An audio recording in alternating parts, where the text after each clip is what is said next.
Know the pure, but live the life of the sullied. Become a fountain to all things under heaven. If you become such a fountain, then you will have abundant virtue, and you will return to the state of the uncut block. When the uncut block is cut up into pieces, it is turned into specialized instruments. The true person makes use of it whole, and becomes the master of the instruments. Hence it is said, the finest carver cuts little.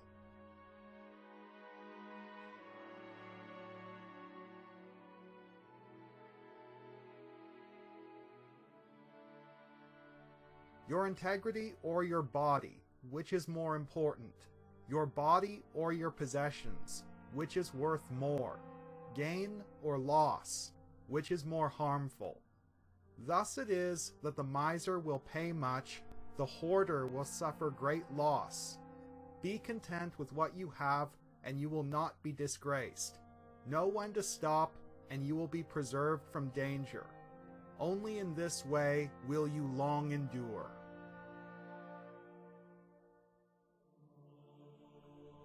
Kao Cen Darach was a middle-aged Zabrak male, tall and athletically built, garbed in full combat armor. He has demonstrated exceptional agility and dexterity, having built his fighting style around leveraging these traits, but his strength and stamina were merely baseline.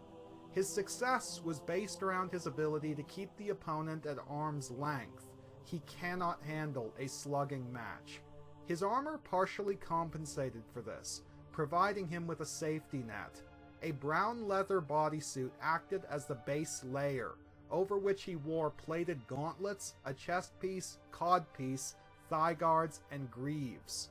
The plating demonstrated a moderate lightsaber resistance, but the bodysuit was no protection. As it lacked the quilted ribbing that typically denoted armor weave, it was likely composed of simple leather. Obi-Wan Kenobi was a 38-year-old human male, also athletically built, standing at 1.82 meters in height, just shy of 5'10". Kenobi was armored for most of the Clone Wars, though he had abandoned it by the end of the conflict. His primary attributes were agility and dexterity, leveraged through acrobatic evasions and tight blade work. Though he could be quite stalwart when necessary, his strength was merely baseline. His stamina and endurance, on the other hand, were inhuman. In essence, Kenobi spent the entirety of the Clone Wars as a punching bag, and he's still going strong. Wars of attrition were Kenobi's specialty, winning by simply surviving. Their output levels were very similar, with neither truly overmatching the other. However, though Darach, as a Zabrak in plate armor, is obviously quite resilient, he cannot match Kenobi's stamina and longevity. Though he would not fall against Kenobi nearly as quickly as he did against Malgus, as Kenobi can't overpower him the way Malgus did, Darach's gradual drop in performance level would still be a serious liability, especially against Kenobi's dexterous counters. The most yielding of all things overcomes the hardest of all things. That which has no substance enters where there is no crevice. Hence, I know the value of action without striving. Few things under heaven bring more benefit than the lessons learned from silence and the actions taken without striving. The primary tactic behind the fighting styles of both Kao Cen Darach and Obi-Wan Kenobi was to assume a defensive posture and allow the opponent to drive the action, simply giving ground without even attempting to fight back, until the critical instant when the opponent overextends, at which point they abruptly turn around and counter. One hit, one kill. However, they took different paths to the same destination, though their roads crossed at several points. As a Jedi Battlemaster, Kao Cen Darach was a master of all 7 lightsaber forms, mixing and matching the various techniques under his belt with fluidity and ingenuity. With his integration of telekinesis and demonstrated skill with both dual lightsabers and saber staffs, his functionality closely aligned with the moderation form Naiman. Furthermore, his dynamic gymnastic maneuvers pointed to a preference for Ataru, the aggression form. My personal belief is that Darach started out as an Ataru specialist, gradually expanding his skill set, with Naiman becoming the culmination of his training, the focal point for his skill. Despite fighting with his entire body, Darach's style was quite delicate and loose. Acrobatic rotations enabled direct and simple blade work, yet he demonstrated a great deal of variation in the types of attacks he employed. For offense, he has executed slashing strikes with the tip of his blade, push cuts with the edge, and thrusts and blade binding, among other things. For defense, he favored striking deflection parries and acrobatic evasions, occasionally using static blocks, as well as warding attacks to keep opponents at bay. My theory about how Darach built his skill set was inspired by his parallels with Obi-Wan Kenobi, who initially specialized in Ataru, but gradually shifted over to the resilience form Surisu, which truly became the focal point for his skill, to the point where he was hailed as the reigning master of the discipline by Mace Windu. Like Darach, Kenobi also displayed skill with dual sabers and fluid telekinetic integration. Kenobi's personal technique was characterized by its modest, elegant simplicity. Tight yet delicate, his blade work was direct and extremely efficient, blade never moving a millimeter more than was necessary. This precise handling of his weapon was reinforced by acrobatic evasions and subtle dodges. When defending, as he so often was, he smoothly transitioned between quite basic parries and blocks, but did so with absolute fluidity and skill to the point where he was practically untouchable. When necessary, he employed blade binding techniques to set up for attacks. When attacking, he employed wrist flick slashes and cuts, occasionally accented by a flourish.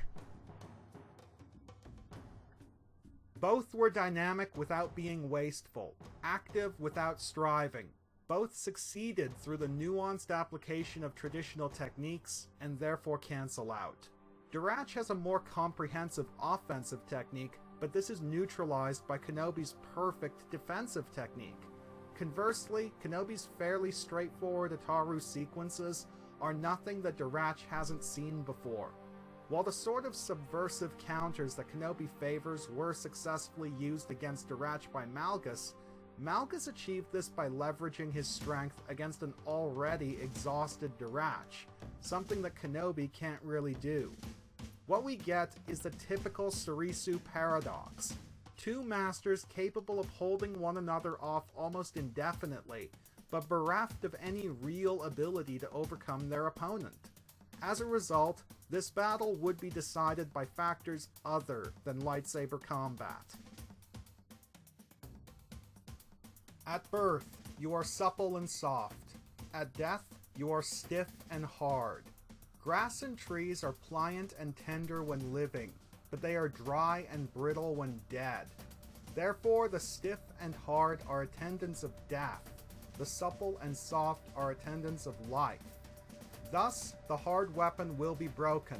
The mighty tree will invite the axe. Therefore, the hard and mighty belong below. The yielding and gentle belong above.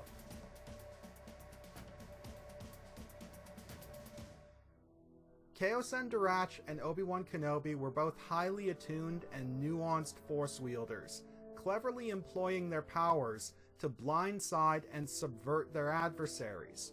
Though quite powerful when necessary, they favored the gentle touch. As a Jedi Battlemaster, Kao Cen Darach was a high-level Jedi Guardian, the physical combat specialists of the Jedi Order. Satele Shan described him as an extremely principled Jedi, though his rigidity caused friction with the establishment on Coruscant. Though Shan implied that he may have been a seer, all of Darach's demonstrated abilities were combat-oriented. He was a master of telekinesis, employing powerful force pushes and waves to repel and stagger opponents. Impressively, he employed a defensive lightsaber throw to save Shan's life, deflecting Malchus's killing strike away from her.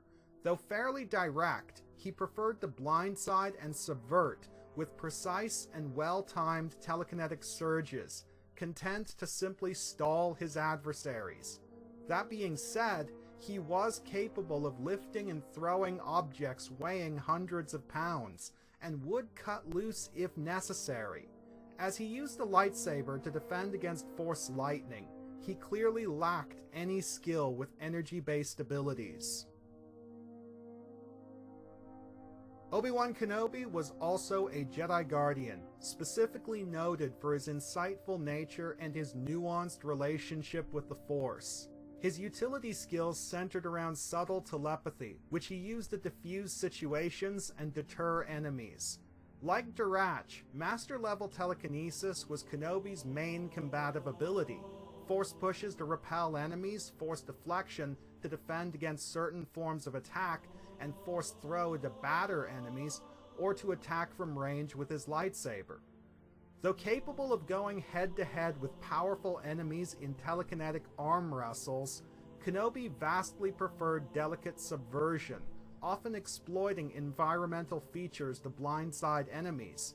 He only used the Force to the degree that was required, otherwise favoring lightsaber combat.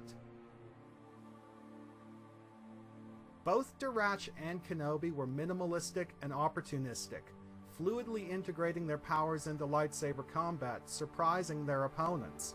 However, there were differences between the two. Though efficient in application, Darach was quite direct in approach, hitting opponents head-on with Force pushes and waves. Kenobi, on the other hand, always took the path of least resistance, relying on subtle manipulation of the environment rather than the direct application of power. While Darach's more overt uses of the Force would be effective for battering and repelling Kenobi, he has no reliable means of taking him down, as Kenobi can either mount a defense or simply tank the damage. By contrast, the environmental death traps that Kenobi has triggered have been the death of tougher beings than Kao Cen Darach. When the people do not fear death, of what use is it to threaten them with death? If the people were always afraid of death, and if those who did wrong would always be arrested and put to death, who would do wrong? There is always a Lord of Execution whose duty it is to kill. If you try to fill that function, it is like trying to hew wood in place of a master carpenter. You will probably injure your own hands.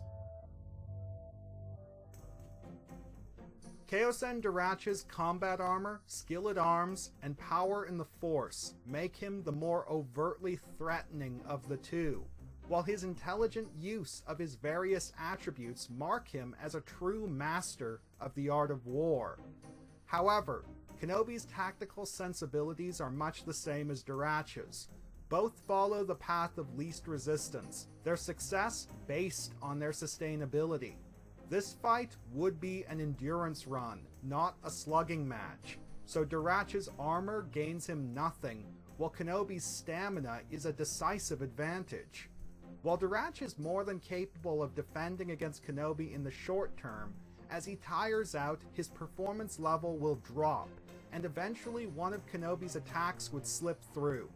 To be fair, Darach would hold out against Kenobi for significantly longer than he did against Malchus, as Kenobi wouldn't be placing him under the same amount of pressure.